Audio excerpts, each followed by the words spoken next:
Hello viewers. Welcome to mid mystery. வடகொரியா அப்படினாலே பயங்கர ஸ்ட்ரேஞ்சான ஒரு நாடு அப்படின்றது நம்ம எல்லாருக்குமே தெரிஞ்ச ஒரு விஷயம் தான். அப்படிப்பட்ட அந்த வடகொரியால வாழ்றதே ரொம்ப கஷ்டம்னு நம்ம பல பேர் சொல்லி கேள்விப்பட்டிருக்கோம். அதை இன்னும் கொஞ்சம் ப்ரூவ் பண்ற மாதிரி அந்த வடகொரியால இருக்கிற பயங்கர வியர்டான சில ரூல்ஸ் தான் இன்னைக்கு நம்ம பார்க்க போறோம். இந்த ரூல்ஸ் எல்லாமே உங்களை பயங்கரமா ஆச்சரியப்பட வைக்கும், அதே நேரத்துல பயங்கரமா ஷாக்காகவும் வைக்கும். சோ ஸ்கிப் பண்ணாம கடைசி வரைக்கும் வீடியோ பாருங்க. வாங்க வீடியோக்குள்ள போலாம். வீடியோக்குள்ள போறதுக்கு முன்னாடி சேனலை சப்ஸ்கிரைப் பண்ணுங்க, சப்ஸ்கிரைப் பண்ணிட்டு போயிடலாம். அது மட்டும் கிடையாது, நம்மளோட Facebook பேஜையும் மறக்காம ஃபாலோ பண்ணிருங்க. 2019 வருடத்தோட கணக்கெடுப்பின்படி நார்த் கொரியால மட்டும் கிட்டத்தட்ட 318 எக்ஸிகியூஷன் சைட் இருக்கு அப்படின்றத வெளிப்படுத்திருக்காங்க. அதாவது எக்ஸிகியூஷன் சைட்னா வேற எதுவும் கிடையாது, தண்டனை கொடுக்கிற இடங்கள் இருக்கும் பாத்தீங்களா, அதான் எக்ஸிகியூஷன் சைட் அப்படின்னு சொல்லுவாங்க. அந்த எக்ஸிகியூஷன் சைட் மட்டும் கிட்டத்தட்ட 318 சைட்ஸ் இருக்கான். அதுக்காக தண்டனை கொடுக்கிற இடம் அப்படின்றதுக்காக நம்ம நாட்டுல இருக்க மாதிரி மக்களே நடமாடாத இடத்துல கொண்டு போய் தனியாலாம் கொடுக்கவே மாட்டாங்களாம். நார்த் கொரியால எங்கெங்கெல்லாம் மக்கள் அளவுக்கு அதிகமா கூடுவாங்களோ, இல்லாட்டினா பப்ளிக் ஸ்கூல் இருக்கும் பாத்தீங்கன்னா, அந்த பப்ளிக் ஸ்கூல் இல்லாட்டினா பப்ளிக் ஸ்டேடியம்ஸ் இருக்கும் பாத்தீங்களா, அந்த ஸ்டேடியம்ல மக்கள் எல்லாரையும் வர வச்சு எல்லாரையும் உட்கார்ந்து பாக்குற மாதிரி தான் தண்டனை கொடுக்கவே செய்வாங்களாம். அந்த தண்டனை சின்ன தண்டனையாவும் இருக்கலாம், இல்லாட்டினா மரண தண்டனையா கூட இருக்கலாம் அப்படின்றாங்க. இதை எதுக்கு மக்கள் கூடுற இடத்துல வச்சு கொடுக்குறாங்க அப்படின்னு பாத்தீங்கன்னா, இவன் செஞ்ச தப்ப நீங்க கனவுல கூட மறுபடியும் நினைச்சு பாத்திர கூடாது அப்படின்றத நினைவுபடுத்துறதுக்காக தான் இந்த மாதிரி மக்கள் அளவுக்கு அதிகமா கூடுற இடத்துல தான் நார்த் கொரியா தண்டனையே கொடுப்பாங்களாம். அதுலயும் நார்த் கொரியால இருக்கிற ரூல்ஸ் எல்லாமே பாத்தீங்கன்னா நார்த் கொரியால வாழ்ற மக்களுக்கு மட்டும் கிடையாது, அந்த நாட்டுக்கு டூரிஸ்டா போவாங்க பாத்தீங்களா, அவங்களுக்குமே அந்த ரூல்ஸ் கண்டிப்பா பொருந்துமா. சோ அந்த நாட்டுக்கு டூரிஸ்டா போறவங்க நார்த் கொரியாக்குள்ள போறதுக்கு முன்னாடி அவங்களோட ரூல்ஸ் என்ன அப்படின்றத கம்ப்ளீட்டா ப்ரிப்பேர் பண்ணிக்கணும். இல்லாட்டினா ஒன்ஸ் அந்த நாட்டுக்குள்ள போனதுக்கு அப்புறமா அந்த ரூல்ஸ் என்னன்றத கேட்டு தெரிஞ்சுக்கணும். ஏன்னா அவங்களோட ரூல்ஸ் நம்ம சப்போஸ் மதிக்காம மீறணும் அப்படின்னா அவங்க கொஞ்சம் கூட யோசிக்க மாட்டாங்களா, நம்ம டூரிஸ்டா இருந்தாலும் நம்மள தூக்கிட்டு லேபர் கேம்ப்ல போட்டு பயங்கரமா வேலை வாங்கிடுவாங்க அப்படின்னு சொல்றாங்க. இப்படிதான் 2017 வருஷம் ஆட்டோ வார்பியர் அப்படின்ற ஒரு காலேஜ் ஸ்டூடெண்ட் பாத்தீங்கன்னா நார்த் கொரியாவுக்கு டூருக்காக போயிருந்திருக்காப்ல. அப்படி போறப்ப பாத்தீங்கன்னா நார்த் கொரியாவோட ஒரு வால்ல இருந்து அவங்க தலைவரோட போஸ்டர் கிழிச்சு நம்ம நாட்டுக்கு கொண்டு போலாம் அப்படின்னு சொல்லிட்டு திருடி வச்சிருந்திருக்காப்ல. அப்படி வச்சிருந்த அந்த ஒரு போஸ்டர் நார்த் கொரியன் போலீஸ் பார்த்துட்டாங்க. அப்படி பார்த்த உடனே நீ டூரிஸ்டா இருந்தாலும் பரவாயில்ல, அவனை லேபர் கேம்ப்ல தூக்கி போறோம் அப்படின்னு சொல்லிட்டு 6 மாசம் லேபர் கேம்ப்ல போட்டு அவரை கொடுமைப்படுத்தினதுக்கு அப்புறம் தான் மறுபடியும் அவங்க நாட்டுக்கே அனுப்பி விட்டாங்களாம். அப்படி போறப்ப அவன்கிட்ட இன்னொரு விஷயத்தையும் சொல்லி விட்டுருக்காங்க, நீ இனிமேல் எங்க நாட்டுக்கு டூருக்கு வரவும் கூடாது, உங்க நாட்டுல இருந்து வேற எவனாச்சும் வந்தா அப்படின்னா எங்க தலைவனோட படத்தை இனிமேல் நீங்க கிழிச்சு கொண்டு போக கூடாது அப்படின்றதையும் நீ உங்க நாட்டுல போய் சொல்லிருன்னு சொல்லி தான் அனுப்பி விட்டாங்களாம். சோ இந்த வீடியோ பார்த்துட்டு நீங்க நார்த் கொரியாவுக்கு டூருக்கு போறீங்க அப்படின்னா நாங்க இப்ப சொல்ற எல்லா ரூல்ஸையுமே நல்லா நோட் பண்ணிக்கோங்க, ஓகேவா? லிசனிங் கேபாப் மியூசிக் வந்து டெத் பெனால்டி அப்படின்னு சொல்றாங்க. கேபாப்னா வேற எதுவும் கிடையாது, கொரியன் பாப் மியூசிக் இருக்கு பாத்தீங்களா, அதான் கேபாப் அப்படின்னு சொல்லுவாங்க. அந்த கேபாப் மியூசிக்கை தப்பி தவறி கூட நீங்க நார்த் கொரியால கேட்டக்கூடாது. அப்படி கேட்டா என்ன நடக்கும் அப்படின்னு கேட்டீங்கன்னா அதுக்கு நாங்க ஒரு எக்ஸாம்பிளோட சொல்றோம். 2015 வருஷம் 17 வயசு பையன் ஒருத்தனை வீல் சேர்ல உட்கார வச்ச மாதிரி ஒரு ஸ்டேடியத்துக்குள்ள கூட்டு வராங்க. அப்படி கூட்டு வர அந்த ஸ்டேடியத்துக்குள்ள பாத்தீங்கன்னா சுத்தி 10,000 மக்கள் இருக்காங்க. அந்த 10,000 மக்களுக்குள்ள அவனுடைய அம்மாவும் இருக்காங்க. அப்படி கூட்டு வந்த அந்த பையனை ஸ்டேடியத்துக்கு நடுவுல கொண்டு வந்த உடனே அவனுக்கு முன்னாடி இருந்த 3 சோல்ஜர்ஸ் அவங்க கையில வச்சிருந்த துப்பாக்கி வச்சு டப்ப டப்ப டப்பன்னு சொல்றாங்க. அப்படி சுட்ட அடுத்த செகண்டே பாத்தீங்கன்னா அந்த பையனும் இறந்து போயிடுறான். அந்த கிரவுண்டும் கம்ப்ளீட்டா சைலண்ட் ஆகுது. எதுக்கு இந்த மாதிரி கொடூரமான தன்மை அந்த பையனுக்கு கொடுத்தாங்கன்னு பாத்தீங்கன்னா, அவன் நார்த் கொரியன் கவர்மெண்ட்டுக்கு எதிராக இல்லீகலா கேபாப் மியூசிக் கேட்டானா, ஏன்டா ஒரு மியூசிக் கேட்கறது இவ்வளவு பெரிய குத்தமாடா அப்படின்னு கேட்டீங்கன்னா, எஸ் அது ஒரு மிகப்பெரிய தண்டனைக்குரிய குற்றம் அப்படின்னு அந்த நாட்டோட தலைவரான கிங் ஜாமுன் சொல்றாரு. அவர் இத பத்தி என்ன சொல்றாரு அப்படின்னு பாத்தீங்கன்னா, நம்ம நாட்டுல இருக்கவங்க கேபாப் மியூசிக்கோ இல்லன்னா வெஸ்டர்ன் மியூசிக்கோ கேட்டாங்க அப்படின்னா அது நம்ம யங்ஸ்டர்ஸோட மைண்ட மாத்தி விட்டு அவங்களோட தேசப்பற்ற கலைச்சு விட்டுரும். சோ நம்ம தேசப்பற்ற கலைக்கிற எதையுமே நம்ம நாட்டுக்குள்ள நுழைய விடக்கூடாது. சப்போஸ் அதையும் தாண்டி நுழைஞ்சு அப்படின்னா அவங்களை யோசிக்காம கொண்டணும் அப்படின்றதான் கிங் ஜாமுனோட ஆடுறான். சோ நீங்க நார்த் கொரியாவுக்கு டூர் போனீங்க அப்படின்னா தெரியாம கூட வெஸ்டர்ன் சாங்ஸ் கேட்றாங்க. அப்படி கேட்டீங்க அப்படின்னா அன்னைக்கோட மர்க்கியாதான். சரி, kebab music and western music கேட்டா மட்டும் தான் பிரச்சனை அப்படின்னு சொல்லிட்டு கேட்டீங்கன்னா இது மட்டும் பிரச்சனை கிடையாது. நார்த் கொரியா நாட்டை தாண்டி வெளியில இருக்கிற எந்த ஒரு நாட்டோட மூவிஸோ இல்லனா வெப் சீரிஸோ நீங்க பார்த்தீங்க அப்படின்னா அதுவும் தண்டனைக்குரிய குற்றமா தான் கருதப்படுது. ரீசெண்டா கூட பாத்தீங்கன்னா ஒரு வருஷத்துக்கு முன்னாடி ஸ்குட் கேம் அப்படின்னு சொல்லிட்டு ஒரு வெப் சீரிஸ் ரிலீஸ் ஆகி பயங்கரமா சக்கப்போடு போட்டுச்சு பாத்தீங்களா. அந்த ஒரு ஸ்குட் கேம் நார்த் கொரியால இருந்த சில காலேஜ் ஸ்டூடெண்ட்ஸ் இல்லீகலா வாங்கி சீக்கிரட்டா உட்கார்ந்து பார்த்துட்டு இருந்திருக்காங்க. அப்படி பார்த்துட்டு இருந்த அந்த ஒரு சீனை நார்த் கொரியன் போலீஸ் ஆபீசர்ஸும் பார்த்துறாங்க. அப்படி பார்த்த உடனே அந்த காலேஜ் ஸ்டூடெண்ட் அப்படியே அல்லேக்கா தூக்கிட்டு போய் அதுல இருந்து முக்கியமான சில காலேஜ் ஸ்டூடெண்ட் அந்த இடத்துல வச்சு கொண்டுட்டாங்களா. மிச்சம் இருக்கிற சில பேரை லேபர் கேம்ப்ல போட்டு பயங்கரமா கொடுமைப்படுத்தி வேலை வாங்கினாங்களாம். என்னடா சொல்றீங்க, வெளிநாட்டு படங்களை நார்த் கொரியால பாக்குறது இல்லீகல் நீங்க சொல்றது புரியுது. அப்படி இருக்கிறப்ப எப்படி அந்த படங்களை நார்த் கொரியாக்குள்ள வருது அப்படின்னு சொல்லிட்டு நீங்க கேக்குறது புரியுது. இந்த மாதிரி படங்கள் இல்லீகல் நார்த் கொரியாக்குள்ள வரதுக்கு ஒரு முக்கியமான பிளேஸ் இருக்கு, அதுதான் ஹைசன் அப்படின்ற ஒரு டவுன். இந்த ஒரு டவுன் பாத்தீங்கன்னா பயங்கரமான ட்ரேடிங் சிட்டியாவே இருக்கு. அந்த ஒரு சிட்டியில இருந்து தான் பாத்தீங்கன்னா நார்த் கொரியாக்குள்ள இல்லீகலா சில மூவிஸ், போன்ஸ் இல்லாட்டினா மியூசிக்னு சொல்லிட்டு எல்லாமே டிரான்ஸ்போர்ட் ஆகி வருமா. அப்படி இல்லீகலா டிரான்ஸ்போர்ட் ஆகி வர அந்த விஷயங்களை தெரியாம நீங்க பார்த்து அதை நார்த் கொரியன் போலீஸ் பார்த்துட்டாங்க அப்படின்னா சீரியஸா அவங்க எல்லாருமே நார்த் கொரியன் கவர்மெண்ட் கொன்றுவாங்க அப்படின்னு தான் சொல்றாங்க. சோ இந்த வீடியோ பார்த்துட்டு இருக்கிற நீங்க நார்த் கொரியாக்குள்ள டூரிஸ்டா போனீங்க அப்படின்னா தெரியாம கூட வெளிநாட்டு படங்களை நார்த் கொரியாக்குள்ள பாக்குறத கம்ப்ளீட்டா அவாய்ட் பண்றதா பெஸ்ட் அப்படினே சொல்றாங்க.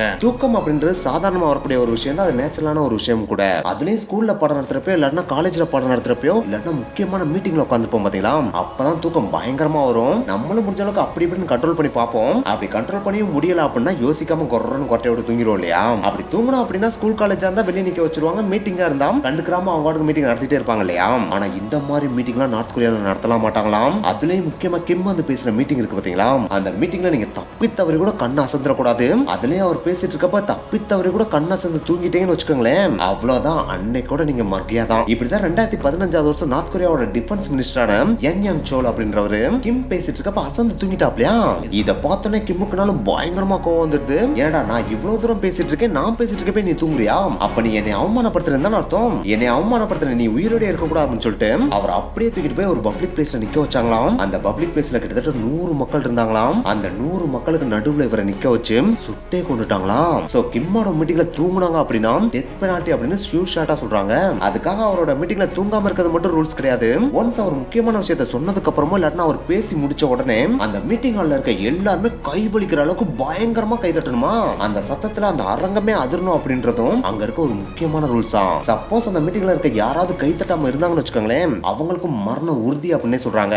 இந்த ஒரு ரெஸ்பெக்ட்ல பார்த்தா கிம் ஜாங் உன் பேசுற மீட்டிங்ல மட்டும் இருக்க கூடாது, ஒவ்வொரு நார்த் கொரியாவோட வீட்டுக்குள்ளேயுமே பார்த்தா கிம்மோட ஃபேமிலிக்கு பயங்கரமா ரெஸ்பெக்ட் பண்ணணும் அப்படின்றதும் அங்க இருக்கிற முக்கியமான ரூல்ஸா இருக்கு. அதே போல ஒவ்வொரு வீட்டுக்குள்ளே அவங்க ஃபேமிலிக்கு ரெஸ்பெக்ட் பண்ண முடியும் அப்படின்னு சொல்லி நீங்க கேட்கலாம். இதுக்கும் ஒரு ரூல்ஸ் பார்த்தா நார்த் கொரியால வச்சிருக்காங்க. எஸ், நார்த் கொரியால இருக்கிற ஒவ்வொரு வீட்லயுமே கிம் ஜாங் உன் ஃபேமிலியோட போட்டோ தொங்கணுமா. அப்படி தொங்குற அந்த போட்டோவை நம்ம ரெகுலரா பராமரிச்சு வரணுமா. சப்போஸ் அதை ரெகுலரா நம்ம பராமரிக்காம விட்டுட்டாலோ இல்லாட்டினா அந்த போட்டோஸ் எதுவுமே நம்ம தொங்க விடாம தூரத்துக்கு போட்டாலோ ஃப்ரீக்வெண்டா வீட செக் பண்ண வர போலீஸ் ஆபீசர்ஸ் அதை பார்த்துட்டாங்க அப்படின்னா யோசிக்காம அந்த வீட்டுல இருக்கவங்களை தூக்கிட்டு போய் ஜெயில போட்டுருவாங்களாம். இப்படிதான் 2020 வருஷம் நார்த் கொரியால இருக்கிற ஒரு வீடு பயங்கரமா தீப்பிடிச்சு எரிய ஆரம்பிச்சிருச்சு. அப்படி எரிய ஆரம்பிச்ச அந்த வீட்டுக்குள்ள பார்த்தா ஒரு அம்மாவும் அவங்களோட குழந்தைகளும் இருந்திருக்காங்க. சோ அந்த டைம்ல அந்த அம்மாவுக்கு இருந்த ஒரே கான்சென்ட்ரேஷன் தன்னோட குழந்தைகளை எப்படியாச்சும் இந்த வீட்டுல இருந்து வெளியே கொண்டு போய் காப்பாத்திரணும் அப்படின்றது மட்டும் தான். சோ அதுக்காக பாத்தீங்கன்னா அவங்களால முடிஞ்ச அளவுக்கு அவங்களோட உயிரை பணைய வச்சு தன்னோட குழந்தைகள் எல்லாத்தையுமே அந்த வீட்டுல இருந்து வெளியே கூட்டு வந்து காப்பாத்தவும் செஞ்சுறாங்க. அப்படி காப்பாத்தினதுக்கு அப்புறம் தான் அவங்களுக்கு பயங்கரமான ஒரு ஹாப்பினஸே கிரியேட் ஆகுது. அப்படி கிரியேட் ஆன அந்த ஒரு ஹாப்பினஸ் ரொம்ப நேரம் நீடிக்கவே இல்லையா. ஏன்னா வீடு தீப்பிடிச்சிருது அப்படின்னா பக்கத்துல இருக்க போலீஸ் ஸ்டேஷனுக்கு நியூஸ் போகும் இல்லையா. உடனே அங்க இருக்கிற போலீஸும் தீயணைப்பு படையினரும் பாத்தீங்கன்னா அங்க வந்து அந்த வீட்டோட தீயை அணைச்சுறாங்க. அப்படி அணைச்ச உடனே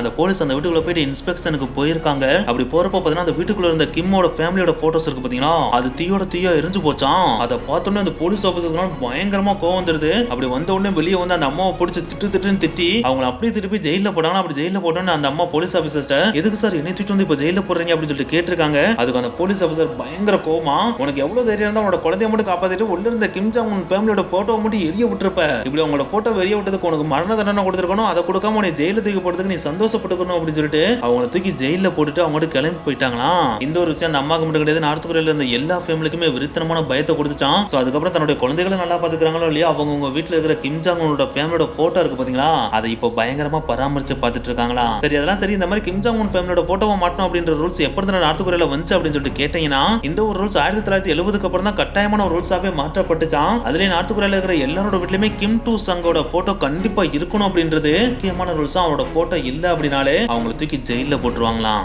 நம்ம நாட்டுல எல்லாம் படிப்பு அப்படின்றது அத்தியாவசியமான விஷயம் தான். அதனாலே ஏழை பணக்காரங்க அப்படின்ற வித்தியாசம் இல்லாம எல்லாருமே ஸ்கூலுக்கு போகதான் செய்வோம். ஆனா இந்த மாதிரி நார்த் கொரியால போக முடியுமா அப்படின்னு கேட்டா அதுக்கு வாய்ப்பே கிடையாதுன்னு சொல்றாங்க. ஏன்னா அங்கெல்லாம் ரிச் பீப்புள் மட்டும் தான் ஸ்கூலுக்கு போக முடியுமா, ஏழையா இருக்கவங்க ஸ்கூல்ல நினைச்சு கூட பார்க்க முடியாதான். ஏன்னா நார்த் கொரியால பேசிக்கா எல்லாமே காஸ்ட்லியா இருக்கும் இல்லையா. அப்படி இருக்கப்ப ஸ்கூல் ஃபீஸுமே பயங்கர ஹையா தான் இருக்குமா. அப்படி ஹையா இருக்க ஸ்கூல் ஃபீஸை கட்டினாலுமே அதுல எல்லாமே ஆட் ஆயிராதாம். ஸ்கூல்ல இருக்க டெஸ்க் பெஞ்ச் எல்லாம் இருக்கு பாத்தீங்களா, அதுக்கு தனியா தான் ஃபீஸ் கட்டணுமா. சப்போஸ் அதுக்கு ஃபீஸ் கட்டல அப்படின்னா ஸ்கூல்ல சேர்க்கவே மாட்டாங்களாம். So school fees, desk bench fees அப்படின்னு எல்லாத்தையும் சேர்த்தா அது பயங்கர ஹையா போயிருமா. அதெல்லாம் நார்த் கொரியால இருக்க எலைட் பீப்புளால மட்டும் தான் கட்ட முடியுமே தவிர ஏழை மக்களால அதை நினைச்சு கூட பார்க்க முடியாதான். சோ நார்த் கொரியால ஏழையா பிறந்தவங்க எல்லாம் அவங்க சாகர வரைக்கும் படிப்புனா என்னன்னு தெரியாம செத்து போயிருவாங்களாம். கேட்கறதுக்கே பரிதாபமா இருக்கல. சரி வாங்க அடுத்த விஷயத்துக்கு போலாம். அடுத்து வீடு. இந்த உலகத்துல மனிதனா பிறந்த எல்லாருக்குமே இருக்கிற ஒரு பிக்கஸ்ட் ட்ரீம் அப்படின்னா அது வீடு அப்படின்னு தான் சொல்லியானோ. ஏன்னா தன்னோட அம்மா அப்பா என்னதான் வீட கட்டணும், தான் தன்னோட சொந்த சம்பாத்தியத்துல தனியா வீட கட்டணும் அப்படின்றது தான் எல்லாரோட ட்ரீமா இருக்கும் இல்லையா. ஆனா இந்த மாதிரி ட்ரீம்லாம் நம்ம நார்த் கொரியால வாழ்ற மக்களுக்கு இருக்குமா அப்படின்னு கேட்டா அது வாய்ப்பே கிடையாது அப்படின்னு சொல்றாங்க. ஏன்னா நம்ம ஊர்ல தான் பாத்தீங்கன்னா இந்த இடம் எவ்வளவு விலைக்கு வருது, அந்த விலையை நம்ம கொடுத்தோம் அப்படின்னா அந்த இடம் நம்மளுக்கு சொந்தமாயிரும், அது நம்மளோட பேர்லயே வந்துரும் அப்படின்னு சொல்லிட்டு இருப்போம் இல்லையா. இந்த மாதிரி நம்ம நார்த் கொரியால போய் சொல்லிட்டுலாம் இருக்க முடியாதான். ஏன்னா நார்த் கொரியால இது ஓ இடம் ஏ இடம் சொல்லிட்டு எதுவுமே கிடையாதான். ஏன்னா நார்த் கொரியால இருக்கிற எல்லா இடமுமே நார்த் கொரியா கவர்மெண்டோட தானா. சோ அங்க வாழ்ற மக்களுக்கு அவங்களுக்கு சொந்தமான இடம் அப்படின்னு சொல்லிட்டு சொல்லிக்கிறதுக்கு எதுவுமே கிடையாதான். சப்போஸ் நீங்க ஒரு இடத்துல பிறக்குறீங்க அப்படின்னா அந்த இடத்துல பிறந்து வாழலாம், வளரலாம், என்ன வேணாலும் பண்ணிக்கலாம். ஆனா ஒன்ஸ் கவர்மெண்ட் அந்த இடத்துல இருந்து உங்களை காலி பண்ண சொல்லிட்டாங்க அப்படின்னா நீங்க அங்க இருந்து காலி பண்ணிட்டு தான் போகணுமே தவிர இது என்னோட இடம், இது என்னோட வீடு அப்படின்னு சொல்லிட்டு ஆர்கியூ பண்ணிட்டுலாம் இருக்கவே முடியாதான். இது வில்லேஜ்ல வாழ்ற மக்களுக்கு மட்டும் கிடையாது. நார்த் கொரியாவோட கேபிட்டலான பியாங்யாங் இருக்கு பாத்தீங்கன்னா, அங்க இருக்கிற வானியர்ந்த கட்டிடங்கள் எல்லாமே பாத்தீங்கன்னா கவர்மெண்டோட ப்ராப்பர்ட்டி தானா. அந்த கவர்மெண்ட் ப்ராப்பர்ட்டில எலைட் பீப்புள்ஸ் தங்கிக்கலாமே தவிர அது அவங்களுக்கு சொந்தம் அப்படின்னா சொந்தம் கொண்டாடவே முடியாதான். Next news paper. இந்த காலத்துல வேணா நம்ம ஊர்ல மவுஸ் இல்லாம இருக்கலாம். ஆனா ஒரு காலத்துல பாத்தீங்கன்னா நியூஸ் பேப்பர் வச்சா நம்ம எல்லா நியூஸையும் தெரிஞ்சுக்கிட்டோம். இப்போ இந்த நியூஸ் பேப்பருக்கு மவுஸ் குறைஞ்சதுக்கு முக்கியமான ரீசனே நம்ம கையில மொபைல் வந்துச்சு இல்லையா? சோ நெட்லயே எல்லா நியூஸையும் பார்த்துட்டோம், அதனால தான் அதை விட்டுட்டோம். ஆனா நார்த் கொரியால மொபைல் போனே கிடையாது அப்படின்றப்ப அங்க இன்டர்நெட்லாம் இருக்க வாய்ப்பு இருக்கா என்ன? கண்டிப்பா கிடையாதுல. சோ அங்க நியூஸ் படிக்கிறதுக்கு இருக்க ஒரே மீடியம் அப்படின்னா அது நியூஸ் பேப்பர் தான் அப்படின்றாங்க. அந்த நியூஸ் பேப்பரை பிரிண்ட் பண்றதுக்கு 2-3 கம்பெனி தான் இருக்குமா. அந்த கம்பெனியும் கவர்மெண்டோட கண்ட்ரோல்ல தான் இருக்குமா. கவர்மெண்ட் என்ன சொல்றாங்களோ அதை மட்டும் தான் பிரிண்ட் பண்ணணுமா. அப்படி பிரிண்ட் பண்ணதை மட்டும் தான் மக்கள்கிட்ட டெலிவரியும் பண்ணுவாங்களாம். மக்கள்கிட்ட டெலிவரி பண்றாங்க அப்படின்றதுக்காக வீட்டுக்கெல்லாம் டெலிவரி பண்ண மாட்டாங்க.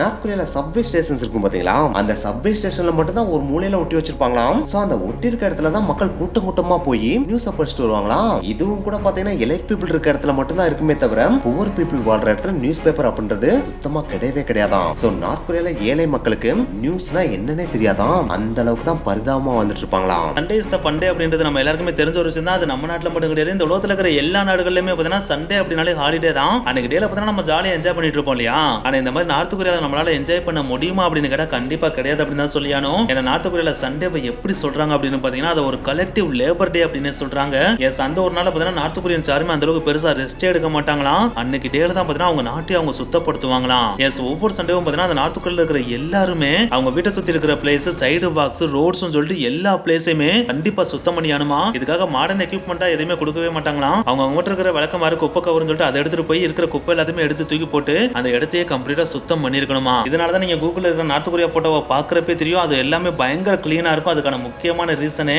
அவங்க சண்டேவா கலெக்டிவ் லேபர் டேவா கொண்டாடுறதுதான். அடுத்து ஹாலிடே எனக்கு சிரிக்க கூடாது. சிரிப்பா பண்ற நேச்சுரலான விஷயம் தான், அதை நம்மளால கண்ட்ரோல்லாம் பண்ண முடியாது இல்லையா? ஆனா இப்பெல்லாம் நீங்க நார்த் கொரியா எல்லாம் போய் சொல்லிட்டு இருக்க கூடாது. அவங்க சிரிக்க கூடாதுன்னு சொல்லிட்டாங்கன்னா நீங்க சிரிக்காம தான் இருக்கணும். அதை மீறி நீங்க சிரிச்சீங்கன்னு வச்சுக்கோங்களேன், உங்களை யோசிக்காம போட்டு தட்டு போயிட்டே இருப்பாங்களாம். அதுலயும் முக்கியமா சொன்னா கிம் ஜாங்கோட கிராண்ட் ஃபாதரான கிம் டு சங்கோட டெத் அனிவர்சரி இருக்கு பாத்தீங்களா, அன்னைக்கு லீவ் விடுவாங்களாம். அப்படி லீவ் விடுறதே துக்கத்தை அனுசரிக்கிறதுக்காக தான் லீவ் விடுவாங்களாம். அப்படி லீவ் விட்ட அன்னைக்கு நார்த் கொரியால இருக்க எல்லாருமே துக்கமா தான் இருக்கணுமா. தப்பி தவறி யாராவது சிரிச்சிட்டாங்கன்னு வச்சுக்கோங்களேன், அவங்களை யோசிக்காம துப்பாக்கி வச்சு சுட்டு கொண்டுருவாங்களாம். அந்த நாள நோ லாஃபிங் டே அப்படின்னே சொல்றாங்க.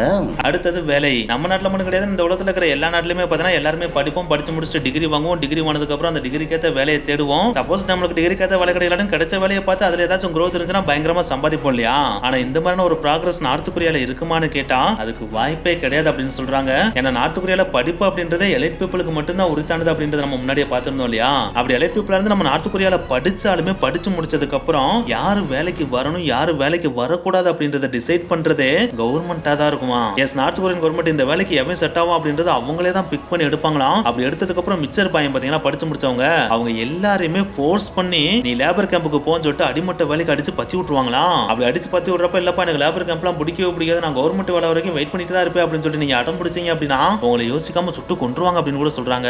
சோ இதனாலதான் பாத்தீங்கன்னா நார்த் கொரியால படிக்கிறதும் ஒண்ணுதான், படிக்காம இருக்கிறதும் ஒண்ணுதான் அப்படின்னு கூட நிறைய பேர் சொல்றாங்க. நெக்ஸ்ட் பெண்கள். நார்த் கொரியால ஒரு பெண்ணா சர்வைவ் ஆகிறது அப்படின்றது பயங்கர கஷ்டமான விஷயமா.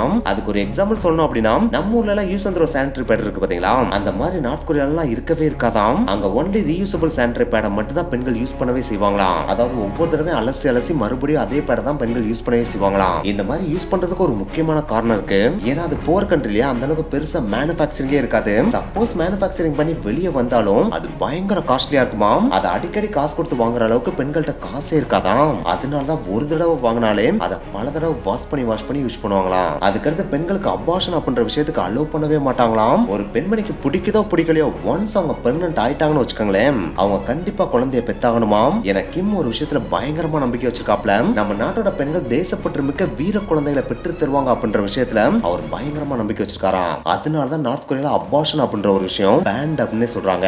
இந்த குழந்தைகள் ஆணா இருந்தாலும் சரி பெண்ணா இருந்தாலும் சரி நார்த் கொரியால ரெண்டையுமே ஈக்குவலா தான் ட்ரீட் பண்ணுவாங்களாம். அதாவது சோல்ஜர் ஆக்குறதுக்கு ஆண் பெண் அப்படின்னு பாகுபாடுலாம் பார்க்க மாட்டாங்களாம். ரெண்டு பேரும் ஈக்குவலா எடுத்துட்டு போயிருவாங்களாம். அதுலயும் ஒரு பெண்மணி ஒரு குழந்தைய பெத்தெடுக்கிறப்ப அந்த குழந்தைய வளர்க்க முடியாத சிச்சுவேஷன் இருக்காங்கன்னு வச்சுக்கோங்களேன், பிறந்த அந்த குழந்தைய அப்படியே அல்லேக்க ஆர்மி கேம்புக்கு தூக்கிட்டு போயிருவாங்களாம். அப்படி தூக்கிட்டு போன அந்த குழந்தைய சின்ன வயசுல இருந்து ஆர்மி ட்ரைனிங் கொடுத்து அவனை சோல்ஜரா மாத்தி அங்கேயே வச்சுக்குவாங்களாம். Next holiday. நம்ம ஊர்ல பாத்தீங்கன்னா எக்கச்சக்கமான ஹாலிடேஸ் வரும். அதாவது நம்ம ஊர்ல பாத்தீங்கன்னா இந்துவும் இருப்பாங்க, கிறிஸ்டியனும் இருப்பாங்க, முஸ்லிம்ஸும் இருப்பாங்க. சோ அந்த ஒவ்வொரு ரிலிஜன்ஸ்க்குமே ஒவ்வொரு ஃபெஸ்டிவல் வரும். அந்த ஒவ்வொரு ஃபெஸ்டிவலுக்குமே தனித்தனியா ஹாலிடேவும் விடுவாங்க. அது எல்லாத்தையுமே நம்ம செம்ம ஜாலியா என்ஜாய் பண்ணவும் செய்வோம். ஆனா இந்த மாதிரி ஒவ்வொரு ரிலிஜியஸுக்கும் தனித்தனியான ஹாலிடே நம்ம நார்த் கொரியால இருக்குமான்னு கேட்டா அது கண்டிப்பா கிடையாது அப்படின்னு சொல்றாங்க. ஏன்னா நார்த் கொரியா ஒரு நார்த்திகவாதி கண்ட்ரியா, அதாவது அந்த நாட்டுல எந்த விதமான ரிலிஜியனும் கிடையாதான். சோ அதனாலே பாத்தீங்கன்னா அங்க ரிலிஜியஸ் ஹாலிடே அப்படின்னு சொல்லிட்டு எதுவுமே கிடையாது அப்படின்னு சொல்றாங்க. என்னடா சொல்றீங்க நார்த் கொரியா ஒரு நார்த்திகவாதி கண்ட்ரினா அப்புறம் அங்க எதை தானே ஃபாலோ பண்ணுவாங்க அப்படின்னு சொல்லிட்டு கேட்டீங்கன்னா அங்க இருக்கிற ஒரே கடவுள் அப்படின்னா கிம்மோட ஃபேமிலி இருக்காங்க பாத்தீங்கன்னா அவங்க தான் கடவுளா. சோ அதனாலதான் பாத்தீங்கன்னா அவங்க ஃபேமிலியோட போட்டோ மட்டும் தான் எல்லாரோட எல்லாரோட வீட்லயும் ஒட்டி இருக்கணும் அப்படின்னு சொல்லிட்டு கூட ரூல்ஸ் போட்டிருக்காங்க. சோ நார்த் கொரியா மக்கள் வணங்கணும் அப்படின்னா கிம்மோட ஃபேமிலியை மட்டும் தான் வணங்கணுமே தவிர மற்ற எந்த ஒரு ரிலீஜியஸுமே ஃபாலோ பண்ணவே கூடாதான். சப்போஸ் நார்த் கொரியன் கவர்மெண்ட்டுக்கு தெரியாம நீங்க ஏதாச்சும் ஒரு ரிலீஜியஸை ஃபாலோ பண்ணீங்க அப்படின்னா யோசிக்காம உங்களை சுட்டு கொன்றுவாங்க அப்படின்னு கூட சொல்றாங்க. சோ இதனால நார்த் கொரியால இருக்கிற ஒரே ஹாலிடே அப்படின்னா அது கிம்மோட ஃபேமிலியில முன்னாடி இறந்து போயிருப்பாங்க பாத்தீங்கன்னா அவங்களோட பிறந்தநாள் அண்ட் இறந்தநாளை மட்டும்தான் ஹாலிடேவாவே அனௌன்ஸ் பண்ணுவாங்களாம். அதை தாண்டி மற்ற எல்லா நாளுமே ஒர்க்கிங் டே அப்படின்னு தான் சொல்றாங்க. Next coca cola. நம்ம ஊர்ல எல்லாம் கோகோ கோலா பெட்டி கடையில கூட வரைக்கும் அதை வாங்கி நம்ம ஜாலியா குடிச்சிட்டு இருப்போம் இல்லையா? ஆனா நார்த் கொரியால இப்படிலாம் கிடைக்குமா அப்படின்னு கேட்டா அதுக்கு வாய்ப்பே கிடையாது அப்படின்னு தான் சொல்லி ஆகணும். அதுக்காக கோகோ கோலா கிடைக்கவே கிடைக்காது அப்படின்னு அர்த்தம் கிடையாது. அது மேக்ஸிமம் நார்த் கொரியாவோட கேபிட்டலான பியாங்யாங்ல மட்டும் தான் கிடைக்குமாம். அப்படி கிடைக்கிற அந்த கோகோ கோலாவும் பயங்கர காஸ்ட்லியா இருக்குமாம். அதை மேக்ஸிமம் எலைட் பீப்புள் மட்டும் தான் வாங்கவே முடியும் அப்படின்னு சொல்றாங்க. அந்த கோகோ கோலாவும் பாத்தீங்கன்னா நம்ம ஊர்ல வாங்கி குடிக்கிற கோகோ கோலாவோட டேஸ்ட்ல எல்லாம் இருக்காது. அது நார்த் கொரியாக்கு ஏற்ற மாதிரி ஸ்பெஷலைஸ்டா உருவாக்கப்பட்ட கோகோ கோலாவா தான் இருக்குமாம். இதை எக்ஸ்க்ளூசிவா சீனால இருந்து தயாரிச்சு நார்த் கொரியாக்குள்ள அனுப்புறாங்களாம். அப்படி அனுப்புற அந்த கோகோ கோலா வாங்குறதுக்கு எலைட் பீப்புளே பயங்கரமா யோசிப்பாங்களாம். ஏன்னா கோகோ கோலா அவ்வளவு காஸ்ட்லியா இருக்குமா. அப்படி இருக்கப்ப ஏழை மக்கள்லாம் கோகோ கோலாவை நினைச்சு பார்க்க முடியுமா என்ன? வாய்ப்பே கிடையாது. சோ அவங்க வெறும் தண்ணியை தான் குடிச்சிட்டு போகணுமா. அடுத்து எலக்ட்ரிசிட்டி. எப்படி நார்த் கொரியால கார் அப்படின்றது பயங்கர லக்ஸரியான ஒரு விஷயமோ அதே மாதிரி தான் எலக்ட்ரிசிட்டி அப்படின்ற ஒரு விஷயமும் பயங்கர லக்ஸரியான ஒரு விஷயம் அப்படின்னு சொல்றாங்க. ஏன்னா நார்த் கொரியா போர் கண்ட்ரி அப்படின்றது நம்ம எல்லாருமே தெரிஞ்ச ஒரு விஷயம் தானே. சோ அவங்க எலக்ட்ரிசிட்டி அப்படின்றதெல்லாம் ரொம்பலாம் ஜென்ரேட் பண்ணவே மாட்டாங்க, ரொம்ப கம்மியா தான் ஜென்ரேட் பண்ணவே செய்வாங்க. அப்படி ஜென்ரேட் பண்ற அந்த ஒரு எலக்ட்ரிசிட்டியையும் மார்னிங்ல மட்டும் தான் சப்ளை பண்ணவே செய்வாங்க. அப்படி சப்ளை பண்றதுக்கு முக்கியமான ரீசனே மார்னிங் டைம்ல தான் ஃபேக்டரி எல்லாமே ரன் ஆகும் இல்லையா? அந்த ஃபேக்டரிக்கு சப்ளை பண்றதுக்காக தான் மார்னிங்ல எலக்ட்ரிசிட்டி சப்ளை பண்ணவே செய்வாங்களாம். அப்படி மார்னிங்ல சப்ளை பண்றப்ப மட்டும் தான் வீட்ல இருக்கவங்க அந்த எலக்ட்ரிசிட்டியை யூஸ் பண்ண முடியுமா. ஒன்ஸ் அந்த ஃபேக்டரி ஹவர்ஸ் முடிஞ்சிருச்சு அப்படின்னா அதாவது ஈவினிங் வந்துருச்சு அப்படின்னா கம்ப்ளீட்டா எலக்ட்ரிசிட்டியை ஷட் டவுனே பண்ணிடுவாங்களாம். சோ நார்த் கொரியால வாழ்றவங்க நைட் ஃபுல்லா பாத்தீங்கன்னா இருட்டுக்குள்ள தான் வாழணுமே தவிர கரண்ட் அப்படின்ற ஒண்ணு இருக்கவே இருக்காதான். அது மட்டும் கிடையாது, மார்னிங்ல விடுற அந்த ஒரு எலக்ட்ரிசிட்டியை நம்ம வீட்ல யூஸ் பண்றப்ப எக்கச்சக்கமான ரூல்ஸ் போட்டிருப்பாங்க. அதாவது அளவுக்கு அதிகமா கரண்ட் இருக்கிற எந்த ஒரு ப்ராடக்ட்டுமே நம்ம வீட்ல யூஸ் பண்ணவே கூடாது. அதுலயும் முக்கியமா மைக்ரோவேவ் மாதிரியான ஐட்டங்கள் இருக்கு பாத்தீங்கன்னா அதை நம்ம வீட்ல யூஸ் பண்ணவே கூடாது. அது இல்லீகல் அப்படின்னு சொல்றாங்க. அதே மாதிரி நம்ம இல்லீகலா ஸ்மக்லிங் பண்ணி அதை வீட்ல யூஸ் பண்ணோம் அப்படின்னா நம்மள அல்லேக்க தூக்கிட்டு போய் ஜெயில வச்சு கொன்றுவாங்க அப்படின்னு சொல்றாங்க. சோ நார்த் கொரியால மார்னிங் மட்டும் தான் கரண்ட் இருக்குமா, நைட்ல கரண்ட் அப்படின்ற ஒண்ணு நம்ம நினைச்சு கூட பாத்திர முடியாதான். கார் அப்படின்றது இந்த உலகத்துல பிறந்த மனிதர்கள் எல்லாருக்குமே ஏதோ ஒரு வகையில ட்ரீமா தான் இருக்கும். அதை தன்னுடைய வாழ்க்கையில என்னைக்காவது ஒரு நாளாவது வாங்கணும் அப்படின்னு கூட ஆசைப்படுவோம். அப்படி கார் வாங்குறதுன்றது எல்லா நாட்டிலுமே ஈஸியான ஒரு விஷயம் தான். காசு இருந்தா முழு காசை கொடுத்து வாங்கிடலாம், காசு இல்லாட்டினா இஎம்ஐ போட்டு வாங்கிடலாம். சோ எப்படி பார்த்தாலும் கார்ன்றது ரிச் பீப்புளுக்கு மட்டும் சொந்தமான ஒரு விஷயம் கிடையாது, மிடில் கிளாஸ் பீப்புள் கூட வாங்கக்கூடிய ஒரு விஷயமா தான் இருக்கும். ஆனா இந்த ஒரு விஷயம் நார்த் கொரியால இருக்குமான்னு கேட்டா கண்டிப்பா கிடையாது அப்படின்னு தான் சொல்லி ஆகணும். ஏன்னா நார்த் கொரியாவே ஒரு போர் கண்ட்ரி அப்படின்னே சொல்லலாம். அங்க வாழ்ற ஏழை மக்கள் அளவுக்கு அதிகமான கஷ்டங்களை அனுபவிப்பாங்க அப்படின்னே சொல்லலாம். அவங்க வாழ்றதுக்கே பெருசா அந்த அளவுக்கு காசு இருக்காதாம். அப்படி இருக்கப்ப அவங்களுக்கு கார்ன்றதெல்லாம் எட்டாக்கணி அப்படின்னே சொல்றாங்க. சரி, ஏழை மக்கள் தான் வாங்க முடியாது, பணக்காரங்களாவது வாங்கிட முடியுமா அப்படின்னு கேட்டீங்கன்னா அதுக்கும் வாய்ப்பு ரொம்ப கம்மி அப்படின்னு தான் சொல்றாங்க. ஏன்னா நார்த் கொரியால கார் அப்படின்றது பயங்கர காஸ்ட்லியான விஷயமா இருக்குமா. சப்போஸ் அந்த அளவுக்கு காசு கொடுத்து வாங்குறதுக்கும் பணக்காரங்க ரெடியா இருந்தாலும் அதுல 100 பேர்ல ஒருத்தவங்களுக்கு மட்டும்தான் கார் வாங்குறதுக்கு பெர்மிஷனே கொடுப்பாங்களாம். மற்ற யாருக்குமே கவர்மெண்ட் பெர்மிஷனே கொடுக்க மாட்டாங்களாம். எதுக்கு இந்த மாதிரி வினோதமான ஒரு ரூல்ஸ் வச்சிருக்காங்க அப்படின்னு சொல்லிட்டு நீங்க கேட்கலாம். இதுக்கும் ஒரு ரீசன் இருக்காம். ஏன்னா பணக்காரங்க எல்லாம் காரை வாங்கிட்டா கிம்மா மதிக்க மாட்டாங்க இல்லையா? சோ அந்த விஷயத்துக்காக தான் காரை வாங்குறப்பே பாத்தீங்கன்னா ஆளை பார்த்து பார்த்தா வாங்க விடுவாங்களாம். அதனாலதான் நார்த் கொரியன் கவர்மெண்ட் என்னதான் பயங்கர பெருசு பெருசா ரோட போட்டு விட்டாலும் அதுல காரே ஓடவே ஓடாதான். அதற்கான காரணமும் இதுதான் அப்படின்னு சொல்றாங்க. சரி, நம்ம நாட்டுல ஒரு ஸ்டேட்ல இருந்து இன்னொரு ஸ்டேட்டுக்கு போறது அப்படின்றது ரொம்ப கஷ்டமான விஷயமா நான் கண்டிப்பா கிடையவே கிடையாது. நம்மட காசு இருந்துச்சுன்னா பிளைட்ல ஏறி போலாம், அதோட காசு கொஞ்சம் கம்மியா இருந்துச்சுன்னா பஸ்ல போலாம், அதோட காசு கம்மியா இருந்துச்சுன்னா ட்ரெயின்ல போலாம், இல்லப்பா நான் நடந்தே போறேன் அப்படின்னா கூட ஒரு ஸ்டேட்ல இருந்து இன்னொரு ஸ்டேட்டுக்கு நடந்தே கூட நம்ம கிராஸ் பண்ணி போயிடலாம். ஆனா இந்த மாதிரி நம்ம நார்த் கொரியால ஒரு ஸ்டேட்ல இருந்து இன்னொரு ஸ்டேட்டுக்கு போக முடியுமா அப்படின்னு கேட்டா அதுக்கு வாய்ப்பே கிடையாது அப்படின்னு சொல்றாங்க. ஏன்னா எல்லா நாட்டிலுமே பாத்தீங்கன்னா நாட்டோட பார்டர்ல மட்டும் தான் பாத்தீங்கன்னா ஆர்மி மேனை போட்டு வைப்பாங்க. ஆனா நார்த் கொரியால பாத்தீங்கன்னா ஒவ்வொரு ஸ்டேட்டுக்கு நடுவுலயுமே பார்டர் இருக்கும். அந்த பார்டர்ல பாத்தீங்கன்னா ஆர்மி மேன்ஸ் இருப்பாங்களாம். அவங்க எல்லாருமே ஒரு ஸ்டேட்ல இருந்து இன்னொரு ஸ்டேட்டுக்கு எவனாச்சும் கிராஸ் பண்ணி போறானா அப்படின்றத உன்னிப்பா வாட்ச் பண்ணுவாங்க. அப்படி வாட்ச் பண்றப்ப எவனாச்சும் போனா அப்படின்னா அவனை அலேக்க அந்த இடத்துல சுட்டு கொன்றுவாங்க அப்படின்னு சொல்றாங்க. சப்போஸ் நீங்க லீகலா ஒரு ஸ்டேட்ல இருந்து இன்னொரு ஸ்டேட்டுக்கு கிராஸ் பண்ணி போகணும் அப்படின்னா கூட அதுக்கு எக்கச்சக்கமான வெரிஃபிகேஷன் ப்ராசஸ் போகுமா, எதுக்கு போற, ஏன் போற, என்ன ரீசனுக்காக போற அப்படின்னு சொல்லிட்டு கம்ப்ளீட்டா எல்லா விஷயத்தையும் தரோவா செக் பண்ணதுக்கு அப்புறம் தான் வேலிடான ரீசன் இருந்தா மட்டும்தான் ஒரு ஸ்டேட்ல இருந்து இன்னொரு ஸ்டேட்டுக்கு கிராஸ் பண்ண அலோவ் பண்ணுவாங்களாம். மேக்ஸிமம் பாத்தீங்கன்னா ஒரு ஸ்டேட்ல இருந்து இன்னொரு ஸ்டேட்டுக்கு போறதுக்கு அலோவே பண்ண மாட்டாங்களாம். ரேரா ஏதாச்சும் ஒரு சில பேரை மட்டும் தான் இந்த மாதிரி அலோவ் பண்ணவே செய்வாங்களாம். சோ நார்த் கொரியால நீங்க ஒரு ஸ்டேட்ல பிறந்துட்டீங்க அப்படின்னா அந்த ஸ்டேட்ல தான் வளரவும் செய்யணும், அந்த ஸ்டேட்ல தான் சாகவும் செய்யணுமா, அடுத்த ஸ்டேட்டுக்கு போகவே முடியாதான். அதுவும் நார்த் கொரியாவோட கேபிட்டலான பியாங்யாங் எல்லாம் பாத்தீங்கன்னா யாரையுமே அவ்வளவு சீக்கிரமா அலோவ் பண்ணிடவே மாட்டாங்களாம். அந்த பியாங்யாங்ல பாத்தீங்கன்னா மேக்ஸிமம் எலைட் பீப்புள்ஸ் இருப்பாங்க பாத்தீங்களா, அதாவது பயங்கர ரிச்சான பீப்புள் இல்லாட்டினா கவர்மெண்ட்ல பயங்கர ஹையர் பொசிஷன்ல இருப்பாங்க பாத்தீங்களா, அவங்களுக்கு மட்டும் தான் அந்த பியாங்யாங்ல வாழ்றதுக்கு பெர்மிஷனே கொடுப்பாங்களாம். அவங்களுக்கு பெர்மிஷன் கொடுத்தாலுமே அந்த பியாங்யாங்ல வாழ்ற எல்லாருமே கீப் ஆன் வாட்ச் பண்ணிட்டு இருப்பாங்களாம். அந்த அளவுக்கு செக்யூர்டா அந்த பியாங்யாங் வச்சிருப்பாங்களாம். சோ நீங்க நார்த் கொரியாவுக்கு டூருக்கு போறீங்க அப்படின்னா டூருக்கு போற எல்லாரையுமே அந்த கேபிட்டலான பியாங்யாங்ல மட்டும் தான் சுத்தி காமிப்பாங்களே தவிர நார்த் கொரியாவோட வில்லேஜ் இல்லாட்டினா போர் இருக்கிற ஏரியா பக்கம் நம்மள கூட்டிட்டே போக மாட்டாங்களாம். அப்படி கூட்டு போனாங்க அப்படின்னா நார்த் கொரியாவோட ஒரிஜினல் பேஸ் தெரிஞ்சிடும் இல்லையா, அதனாலயே இந்த பியாங்யாங்ல மட்டும் தான் நம்ம எல்லாருமே சுத்தி காமிச்சிட்டு இருப்பாங்களா. Next north Korean currency. North Korean currency 1 அப்படின்னு சொல்லுவாங்க. இந்த கரன்சியை பாத்தீங்கன்னா நார்த் கொரியன் கண்ட்ரி இருக்கு பாத்தீங்களா, அதுக்குள்ள மட்டும் தான் யூஸ் பண்ணுமா, வெளியே கொண்டு போறதுக்கு பெர்மிஷனே கிடையாதாம். சப்போஸ் அந்த கரன்சியை கவர்மெண்ட்டுக்கு தெரியாம ஃபாரினர்ஸ் யாராவது வெளியே கொண்டு போக ட்ரை பண்ணாங்கன்னு வச்சுக்கோங்களேன், அவங்கள லேபர் கேம்ப்ல போட்டு கொலையா கொன்றுவாங்களாம். ஏன்னா எக்காரணத்தை கொண்டு நம்ம நாட்டோட கரன்சி வெளியே போயிடக்கூடாது அப்படின்றதுல அவங்க கண்ணும் கருத்துமா இருப்பாங்களாம். இதனாலே இந்த உலகத்திலே வெளிநாடுகள் அலோவ் பண்ணாத ஒரே கரன்சி அப்படின்னா அது நார்த் கொரியன் கரன்சி அப்படின்னு சொல்றாங்க. இதுக்கு ஒரு முக்கியமான ரீசன் இருக்கு. ஏன்னா நார்த் கொரியன் கரன்சி இருக்கு பாத்தீங்களா, அது பயங்கர லோ காஸ்டாம். அதை வெளிநாட்டு கொண்டு போய் யூஸ் பண்ணாலும் அதை வச்சு ஒன்னும் வாங்க முடியாது அப்படின்னு சொல்றாங்க. ஆனா நார்த் கொரியன் கண்ட்ரிக்குள்ள பாத்தீங்கன்னா எல்லா கரன்சியும் யூஸ் பண்ணிக்கலாமா, டாலர், யூரோஸ், ருபீஸ் அப்படின்னு சொல்லிட்டு எல்லா கரன்சியும் யூஸ் பண்ணிக்கலாமா. கேட்கறதுக்கு வினோதமா சரி வாங்க அடுத்த விஷயத்தை பார்க்கலாம். அடுத்து ஹேர் கட். நார்த் கொரியால நம்ம ஊர்ல இருக்க மாதிரி நம்மளோட இஷ்டத்துக்குலாம் ஹேர் ஸ்டைல் வச்சுலாம் தெரியவே முடியாது. அதாவது நம்ம ஊர்ல மாதிரி புள்ளிங்க மாதிரிலாம் ஹேர் ஸ்டைல் வச்சுலாம் தெரியவே முடியாதான். அந்த நாட்டில் பார்த்தீங்கன்னா மொத்தமே 28 ஹேர் ஸ்டைல்ஸ் தான் அப்ரூவ் பண்ணப்பட்ட ஹேர் ஸ்டைல்ஸாவே இருக்குமா. அதுல 18 பார்த்தீங்கன்னா பெண்களுக்கான ஹேர் ஸ்டைலா இருக்கும், 10 ஆண்களுக்கான ஹேர் ஸ்டைலா இருக்கும். அப்படி அவங்க அப்ரூவ் பண்ண ஹேர் ஸ்டைல்ஸ் மட்டும் தான் நம்ம வைக்கணுமே தவிர அதை தாண்டி நம்ம ஏதாச்சும் வித்தியாசமான ஹேர் ஸ்டைல் வைக்கிறேன் அப்படின்னு சொல்லிட்டு வச்சோம் அப்படின்னா யோசிக்காம அவங்களுக்கு பார்த்தீங்கன்னா டெத் சென்டென்ஸ் கொடுத்துருவாங்களா, அதாவது அவங்களை சுட்டு கொன்றுவாங்களா. என்னடா சொல்றீங்க, அப்ப 28 ஹேர் ஸ்டைல் தாண்டி வேற எந்த ஹேர் ஸ்டைலுமே வைக்க முடியாது அப்படின்னு கேட்டீங்கன்னா, இதை தாண்டி ஒரே ஒரு ஹேர் ஸ்டைல் இருக்கான். அந்த ஹேர் ஸ்டைலும் யாருக்கு உரித்தானது அப்படின்னு பார்த்தீங்கன்னா நம்ம கிம் ஜாங் உன் இருக்காரு பாத்தீங்களா, அவருக்கு உரித்தான ஹேர் ஸ்டைலா. அந்த ஹேர் ஸ்டைல் அந்த நாட்டிலே பார்த்தீங்கன்னா அவர் மட்டும் தான் வச்சிருக்கணுமா. அவரை தாண்டி வேற யாராச்சும் அந்த ஹேர் ஸ்டைல காப்பி அடிச்சு வச்சாங்கன்னா அவங்களை யோசிக்காம சுட்டு கொன்றுவாங்களாம். சோ நார்த் கொரியாக்கு நீங்க டூரிஸ்டா போறீங்க அப்படின்னா தெரியாம கூட கிம் ஜாங் உன்னோட ஹேர் ஸ்டைல காப்பி அடிச்சு மட்டும் வச்சிராதீங்க. அப்படி வச்சீங்கன்னா நீங்க அன்னைக்கே மர்கையா அப்படின்னு தான் சொல்லியானோ. ஓகே गाइस, இந்த வீடியோ உங்களுக்கு பிடிச்சிருந்தா லைக் பண்ணுங்க, ஷேர் பண்ணுங்க, அண்ட் போகும்போது மறக்காம மினிட்ஸ் மெசேஜ் சேனலை சப்ஸ்கிரைப் பண்ணுங்க. நெக்ஸ்ட் வீடியோ மீட் பண்ணலாம். பாய்.